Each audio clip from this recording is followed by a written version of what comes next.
শুভ সকাল আমার প্রিয় বন্ধুরা, আশা করছি তোমরা যে যেখানে আছো সকলে ভালো আছো, সুস্থ আছো। বীরভূম জেলার ছোট্ট একটি গ্রাম থেকে আমি রইবকি তোমাদের সকলকে জানাই আমার ব্লগ চ্যানেলে অনেক অনেক স্বাগত আর আমার অনেক অনেক ভালোবাসা। তো আজকে একটু দেরিতেই ব্লগটা শুরু করছি, কারণ সকাল সকাল আজকে ব্লগ শুরু করতে পারিনি। মানে ছেলেকে রেডি করিয়ে স্কুলের গাড়িতে দিয়ে এসছি, তারপরে ব্লগটা শুরু করেছি। তো তার আগে তো অনেক কাজ হয়ে গেছে। এই যে বাসনগুলো মাজতে এসেছি, এগুলো হচ্ছে কালকে রাত্রে খাওয়া নয়, চা মুড়ি খাওয়া। সকালবেলায় তো সবাই চা মুড়ি খেয়েছে, আমি ছাতু চা মুড়ি খেয়েছি। সেই যে ছাতু পিছিয়ে নিয়ে এসেছিলো রুদ্র বাবা, কেউ খাচ্ছে না জানো তো। আর অন্যান্যবার কী হয়, ছাতু শেষ হয়ে যায়, ছাতু আবার মানে পিছিয়ে নিয়ে আসা করায়। তো এবারে যে একবারেই যে ছাতু করে নিয়ে এসেছিলো সেই ছাতুটাই কেউ খাচ্ছে না। তো আমি একটু একটু করে নিচ্ছি, সকালবেলায় চা মুড়ির সাথে দিয়ে খাচ্ছি। আমার খুব ভালো লাগে জানো তো। তো যাই হোক, আমি খেলাম চা ছাতু মুড়ি, রুদ্র বাবা চা মুড়ি খেয়েছে, বাবা তারপরে রুদ্র সবাই খেয়েছে। তো এই যে বাসনগুলো নিয়ে চলে এসেছি, এখন মেজে নিচ্ছি। আর সকাল থেকে আজকে কী রোদ বের করেছে গো, কী বলবো। এই দেখো ঘাম পড়ছে, প্রচণ্ড রোদ বের হয়েছে।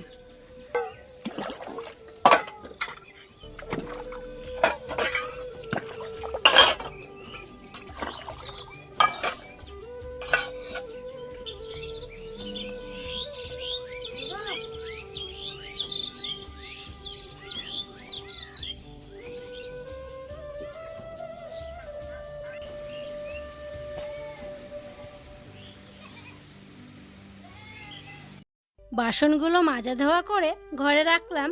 তারপরে আমাদের ঘরে যতগুলো জামা কাপড় ছিল সমস্ত জামা কাপড়গুলো দেখো বাইরে বের করে নিয়ে চলে আসলাম, কারণ এইগুলো সার্ফ জলে ভেজাবো, দিয়ে এইগুলো কেচে দেব। আমাদের বিছানার চাদর, বালিশের কভার, তারপরে ঘরের পর্দা, মানে ঘরে কোনো জামা কাপড় নেই, যেগুলো কাচার মতো ছিল সব কিছু নিয়ে চলে এসেছি। আর প্রত্যেক দিন একটু একটু করে কাচা হচ্ছে। ওই যে রুদ্রর বাবার জামা প্যান্ট, রুদ্রর জামা প্যান্ট, তো সেই জন্য আর কিছু নেই, এইগুলোই ছিল কাচার জন্য। আর এই যে পর্দাটার কি অবস্থা দেখো, ইঁদুরের কি অবস্থা করেছে দেখো, কত বড় বড় ফুটো করে দিয়েছে। আমাদের বাড়িতে জানো তো প্রচণ্ড ইঁদুরের অত্যাচার, মানে কিছুতেই ওদেরকে ঘরছাড়া করতে পারছি না, এত অত্যাচার করছে। এটা যে বাদ দেব, দিয়ে নতুন একটা পর্দা লাগাবো, কি হবে লাভ বলো? আবার তো সেই 2-3 দিন লাগানো থাকবে, তারপরে আবার কেটে দেবে। তো সেই কারণেই লাগাই না জানো তো, নতুন পর্দা নিয়ে এসে তো লাগাতেই পারি। তো যাই হোক, কি আর করা যাবে, এই পর্দাটাতে এখন কাজ চালাচ্ছি। ভাবলাম যে জামা কাপড়গুলো ভিজিয়ে রাখবো, দিয়ে একটা কাজ করব, দিয়ে তখন এগুলো কেচে দেবো। তারপরে আবার ভাবলাম যে না, কাচাকুচি আগে করেই দিই। এখন ধরো বর্ষার দিন, মানে এখন বৃষ্টি না হলেও বৃষ্টি কিন্তু হতেও পারে, তো কখন রোদ করবে না করবে সেই ভেবে আবার কাচতে শুরু করলাম। তো প্রথমে বিছানার চাদরটাই কেচে নিচ্ছি, বড় জিনিসটা কাচাকাচি করে মেলে দেব। তারপরে অনেক বড় একটা আজকে কাজ আছে, অনেক বড় কাজ বলতে এই যে ঘর ঝাড়ার কাজ। সেই দিনকে তো তোমরা দেখেছিলে দিদি ঘর ঝাড়ছিল, তো দিদি হেসেল ঘরটা আর মা বাবার রুমটা আর বারান্দাটা ঝেড়েছিল। তবে আর কয়েকদিন আগে আমি ঠাকুর ঘরটা ঝেড়ে নিয়েছিলাম, সেই দিনকে ভিডিও করিনি বলে তোমাদের সাথে শেয়ার করা হয়নি। আর আজকে দেখো আমাদের রুমটা বাকি ছিল, আমাদের রুমটা ঝাড়তে শুরু করলাম। প্রথমে ঘরে যা যা ছিল সমস্ত কিছু বের করে দিয়েছি, শুধু ওই যে শোকেসের ওপরে ট্রলি ব্যাগটা দেখছো ওটাকেই বের করা হয়নি, ওটা তো প্লাস্টিকে ঢাকা দেওয়া আছে, তো সেই জন্য বের করলাম না। আর জিনিসপত্র রাখা আছে সেই কারণে অনেকটা ভারীও আছে। তো ওপরগুলো ভালো করে ঝেড়ে নিয়েছি, তারপরে এখন দেওয়ালগুলো ঝাড়ছি। আর জানো তো ঝাঁটাটা না একটু ছোট হয়ে গেছে, তো সেই জন্য লাগানো পাচ্ছি না, মানে চেয়ারের ওপরে উঠছি তাও ওপরগুলো যেন নাগাল পাচ্ছি না। আর একটু বড় ঝাঁটা হলে বেশ ভালো হতো। আর কি উপলক্ষে এত ঝাড়াঝুড়ি বলো তো? তোমরা তো দেখলে যে সব ঘরই মোটামুটি ঝাড়া হয়ে গিয়েছে, শুধু আমাদের রুমটা বাকি ছিল সেটাকেও ঝাড়ছি। কারণ কয়েকদিন পরেই হচ্ছে আমাদের এক ননদের বিয়ে, মানে পাশের বাড়ির কাকার মেয়ের বিয়ে। তো সেই কারণেই ঘর ঝাড়াঝুড়ি করা হচ্ছে, সব কিছু পরিষ্কার করা হচ্ছে।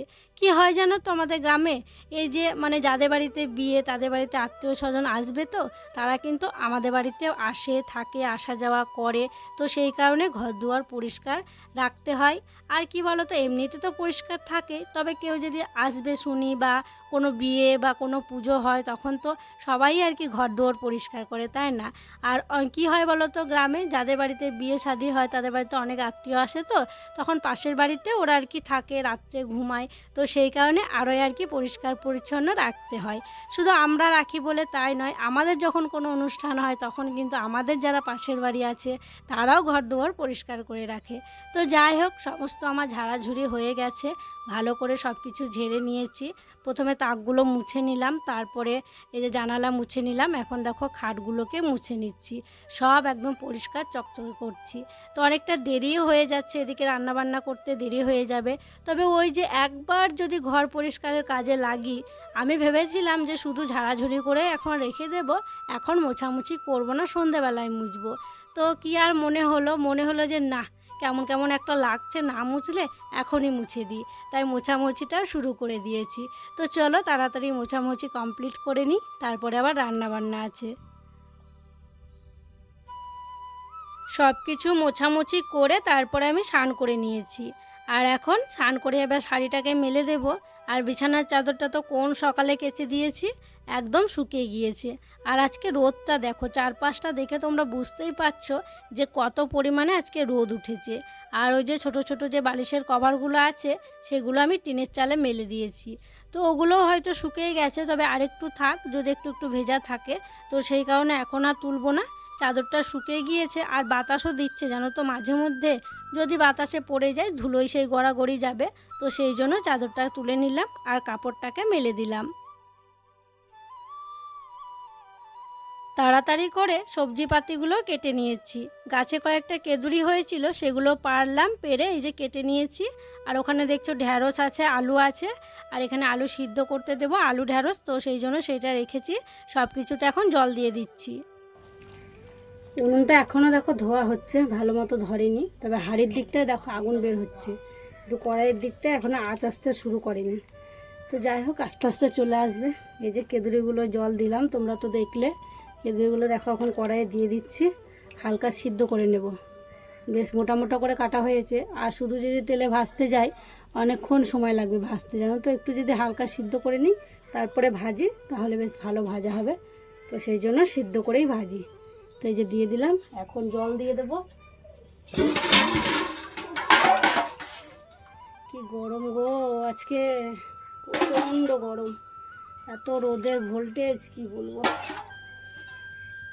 চলো এখন হলুদ লবণ কিছু নিয়ে আসা হয়নি, ওগুলো সব নিয়ে আসি, দিয়ে হলুদ লবণ দিয়ে দেবো, দিয়ে তখন ঢাকা দেবো। সব কিছুই ঘরে কেটে নিয়েছিলাম, শুধু ঢ্যাঁড়সটা কাটা হয়নি, কারণ ওটা তো ধুই দিয়ে কাটি, ঘরে যদি কাটতাম তাহলে জল ঝরে ঝরে পড়তো, তো সেই জন্য গোটা এখানে নিয়ে এসেছি। এখানে দেখো কেটে নিচ্ছি, আর এখানে যে একটু একটু জল পড়ে সেটা কিন্তু মাটিতে শুষে নেবে। তো যাই হোক, ঢ্যাঁড়সের ঝোল করা হবে, তাই দেখো ঢ্যাঁড়সগুলোকে একটু লম্বা লম্বা করে কেটে নিচ্ছি। কেঁদুরিগুলোকে হালকা সিদ্ধ করে নিয়েছিলাম, এখন তেল দিয়ে ভেজে নিচ্ছি। তেলে শুধুমাত্র একটা শুকনো লঙ্কা দিয়েছিলাম, আর কিছু দিইনি। দেখো বেশ ভাজা ভাজা হয়ে গিয়েছে, আর একটু ভাজা ভাজা করব, দিয়েই নামিয়ে নেব। তো এক দিদিভাই কমেন্ট করেছিল বেশ কয়েকদিন আগে, বলছিল যে তোমার ভিডিওতে কেঁদুরি ভাজা দেখে বাজার থেকে কেঁদুরি নিয়ে আসতে বলেছিলাম, দিয়ে আমিও তোমার মতো ভাজা করেছিলাম, কিন্তু খেতে ভালো লাগেনি, বাড়িতে কেউ খায়নি, ফেলে দিতে হয়েছে। কি বলো তো দিদিভাই, কেঁদুরিগুলো কিন্তু 3 রকমের হয়, কোনোটা খেতে একটু মিষ্টি মিষ্টি টাইপের, কোনোটা একটু কষো টাইপের হয়, আবার এক একটা দেখবো খুবই তিতো টাইপের হয়। তোমাদের যে কেঁদুরিটা নিয়ে এসেছিলো সেটা কেমন ছিল গো, একটু জানিও। আর কি বলো তো, সব জিনিস তো সবার পছন্দও হয় না, তাই না? আমাদের বাড়িতে প্রত্যেকেই প্রায় খায়, তো সেই জন্য কিন্তু প্রায়ই আমাদের বাড়িতে কেঁদুরি ভাজা করা হয়। তো আমাদের গাছে ধরছে, ওই মাঝে মধ্যে পাড়া হচ্ছে আর ভাজা খাওয়া হচ্ছে। তো এদিকে আমার কেঁদুরি ভাজা হয়ে গিয়েছে, আর এখন দেখো ডিমের অমলেট করে নিচ্ছি, কারণ ডিমের অমলেট দিয়ে আলু দিয়ে ঢ্যাঁড়স দিয়ে আজকে ঝোল বানাবো। তো প্রথমে যে অমলেটটা করলাম সেখানে 2টো ডিম দিয়েছিলাম, আর পরেরটা একটা ডিম ছিল, একটা একটু মোটা করে হলো, একটা একটু পাতলা করে হলো। তো যাই হোক, অমলেটগুলো ভেজে নেব, তারপরেই কিন্তু তরকারিটা বসিয়ে দেব। এদিকে দেখো তরকারি বসিয়ে দিয়েছি, আর তরকারিটা টকবক করে ফুটে উঠেছে, আর ডিমের যে অমলেটটা করেছিলাম সেটা পিস পিস করে কেটে নিয়েছি, এখন ফুটন্ত তরকারির মধ্যে দিয়ে দিলাম। এবারে আরেকটু ফুটিয়ে নেব, তারপরে আমি তরকারিটা নামিয়ে নেব। রান্নাবান্না হয়ে গিয়েছে, রান্নাবান্না সেরে হাঁড়ি কড়াইও মেজে নিয়েছি। আর এখন জামা কাপড়গুলো তুলে নিচ্ছি। বালিশের কভারগুলো তো সেই কখন শুকিয়ে গিয়েছে, তাই ভাবলাম তুলে নিই। আর পরে যেগুলো মেলেছিলাম সেগুলোও শুকিয়ে গিয়েছে, তো সব কিছুই দেখো তুলে নিচ্ছি। আর হ্যাঁ, এক দিদিভাই আমাকে কমেন্ট করেছিলে যে ফেসবুকের আইডিটা দাও, কি নামে ফেসবুক আছে। তো আমার ফেসবুক আছে দৈবকী লেট নামে। তো ইউটিউবে যেমন তোমরা আমাকে ভালোবাসা দিচ্ছ, আমার পাশে থাকছো, তো সেভাবে কিন্তু ফেসবুকে গিয়েও আমাকে এইভাবে ভালোবাসা দিও, আমার পাশে থেকো, তাহলে আমার অনেকটাই সাহায্য হবে। তো যাই হোক, ওইদিকে আমি জামা কাপড়গুলো তুলে রাখলাম। তারপরে দেখো একটু জল ছিটিয়ে দিলাম বারান্দাতে, দিয়ে একটু মুছে দিচ্ছি। মানে ঝাড় দিয়েছি, তাও মনে হচ্ছে পায়ের ছাপগুলো যেন যাচ্ছে না, কেমন ধুলো ধুলো হয়ে আছে, দেখতে খারাপ লাগছে। ওর ওপরে খেতে দেবো কেমন যেন একটা লাগছে। তো সেই কারণে জল ছিটিয়ে বারান্দাটা ভালো করে মুছে নিচ্ছি। রুদ্রসোনাকে ভাত খাইয়ে দিয়েছি, এখন বাকি যারা আছে তাদেরকে ভাত দিয়ে দেব। তো এখানে দেখো 4টে থালা নিয়ে নিয়েছি, একটা ভাগ্নির, একটা মায়ের, একটা রুদ্রর বাবার। তো ওদেরকে আগে দেব, পরে তখন দিদির জন্য আমার জন্য বেড়ে নেব, আমরাও খাওয়া দাওয়া করে নেব।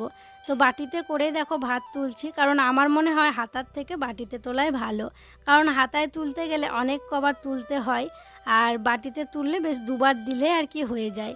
তো সেই জন্য বাটিটাই আর কি নিই। আর একটা হাতাই ব্যবহার করি, বেশি হাতা ব্যবহার করি না। তবে আছে অনেক হাতা, জানো তো, অনেকগুলো হাতা আছে, এই সামনেখানেই থাকে, তবুও যেন ব্যবহার করি না। তো যাই হোক, ওইদিকে ঢ্যাঁড়স আলু সিদ্ধ মাখা হয়েছিল, সেইটা দিলাম, আর কেঁদুরি ভাজা দিলাম।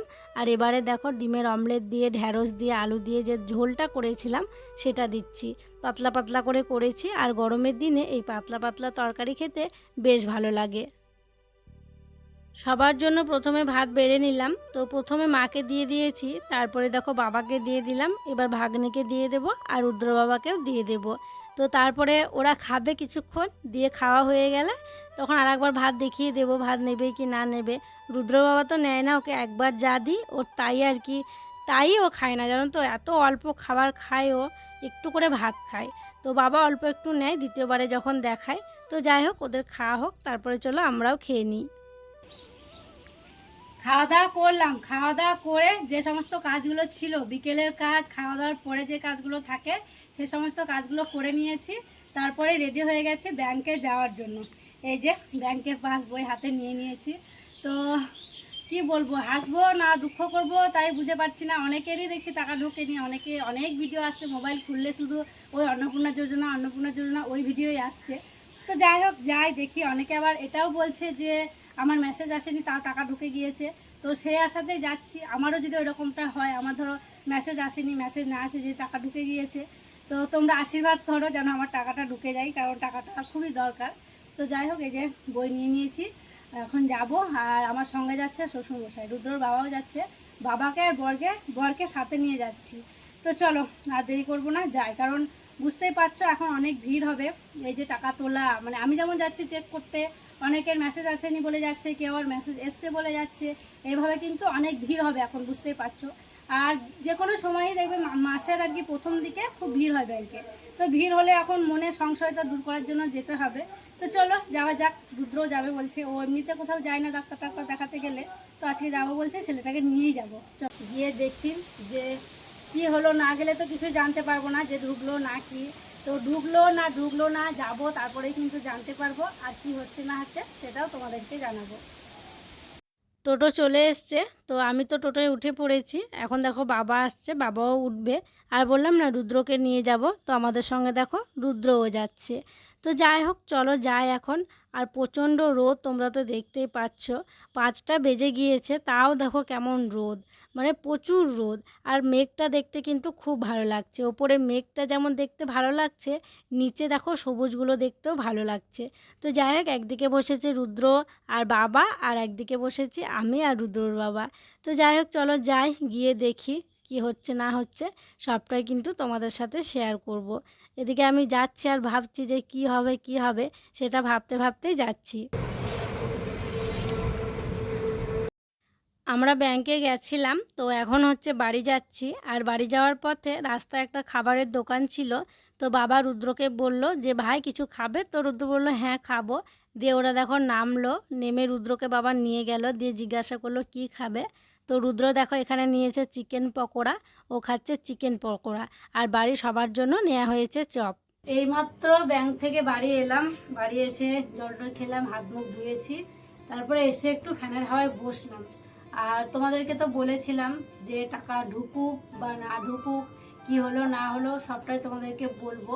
তো গেলাম, টাকা ঢোকেনি। কি জানো তো, ওখানে অনেকেই বলছে যে আমার মেসেজ এসছে টাকা ঢোকেনি, আবার কেউ বলছে আমার মেসেজ আসেনি টাকা ঢুকে গেছে। মানে এমনটা হচ্ছে। আমি এইভাবেই গেলাম যে আমার হয়তো মেসেজ আসেনি, টাকা ঢুকতেও পারে। তো যাই হোক, এখনও তো সবার অ্যাকাউন্টে টাকা আসেনি, অনেকেই আসেনি, আবার বলছে টাকা দেবে, আবার ঢুকবে। অপেক্ষা করি, এখন দেখি 5-6 দিন অপেক্ষা করি, তারপরে ব্যবস্থা নেওয়া যাবে, আবার নতুন করে জমা দেবো বা যা আর কি করতে বলবে। সবাই যেটা করবে, যাদের ঢুকবে না তারা যেটা করবে সেটাই করব। তো মনটা একটু খারাপ, বুঝতেই পারছো। মানে ব্যাংকে গেলাম, এত ভিড় এত ভিড়, যাদের ঢুকেছে তারা সবাই টাকা তুলছে, আমার মতোই যাদের ঢুকেনি তাদের সব মন খারাপ। তো যাই হোক, বাড়িতে চলে এসেছি। আর আজকে কি আর শেয়ার করব, এখন আর তেমন কিছু করব না। তো চলো, আজকের মতো এখানেই বিদায় নিচ্ছি। তোমরা সকলে ভালো থেকো, সুস্থ থেকো। আর যারা নতুন বন্ধু হয়ে আমার এই ভিডিওটি দেখছো, তাদের কাছে একটি অনুরোধ করছি, আমার চ্যানেলটিকে সাবস্ক্রাইব করে আমার পাশে থেকো। আর যারা পুরনো বন্ধু হয়ে আমার পাশে আছো, তাদেরকে আমার অসংখ্য অসংখ্য ধন্যবাদ আর অনেক অনেক ভালোবাসা। দেখা হবে আবার পরবর্তী ব্লগে।